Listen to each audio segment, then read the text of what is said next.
धुळे जिल्ह्यात गेल्या 4 दिवसापूर्वीच झालेल्या अतिवृष्टी पावसामुळे तापी नदीला मोठा पूर आला होता आणि त्या पुराच्या पाण्यामुळे तापी काठावरील जी शेतशिवार होतं, ते जमीन होती ते पूर्णतः पाण्याखाली गेल्याने शेतकऱ्यांच्या जे पांढरं सोनं म्हणून ओळखलं जाणारं कपाशी पिके पूर्णतः खराब झाले. आपल्यासोबत काही शेतकरी त्यांच्याशी आपण बातचीत करणार आहोत. दादा काय सांगाल? मोठ्या प्रमाणात कपाशी पिकाची नुकसान झाली. मोठ्या प्रमाणात कपाशी पिकाचे नुकसान झालेलं आहे. 8-10 फुटापर्यंत पाणी होतं माझ्या शेतामध्ये. मग मी बारद्या गावातील शेतकरी असल्यामुळे बारदा शिवारामध्ये माझं शेत आहे.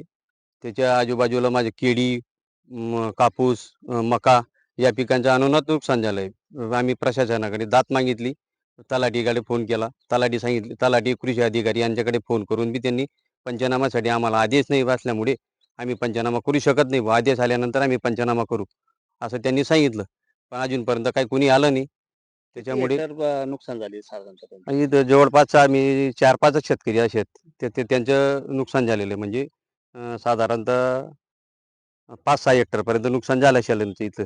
दादा काय सांगाल? दरवर्षी हे बॅकवॉटरचं पाणी येतं का? का नाही, दरवर्षी नाही येतं, पण ज्या टायमाला तापीला जास्त महापूर आला का त्यावेळेला वॉटर प्रूफचे पाणी येतं ते.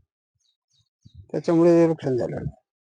एकंदरीत जर बघितलं तर धुळे जिल्ह्यातील शिरपूर तालुक्यात शेकडो हेक्टर जमीन ही पाण्याखाली गेल्याने अद्यापही प्रशासनाने कुठल्याही प्रकारचा पंचनामा केलेला नसल्यामुळे शेतकरी यांनी आता नाराजी व्यक्त केली आहे.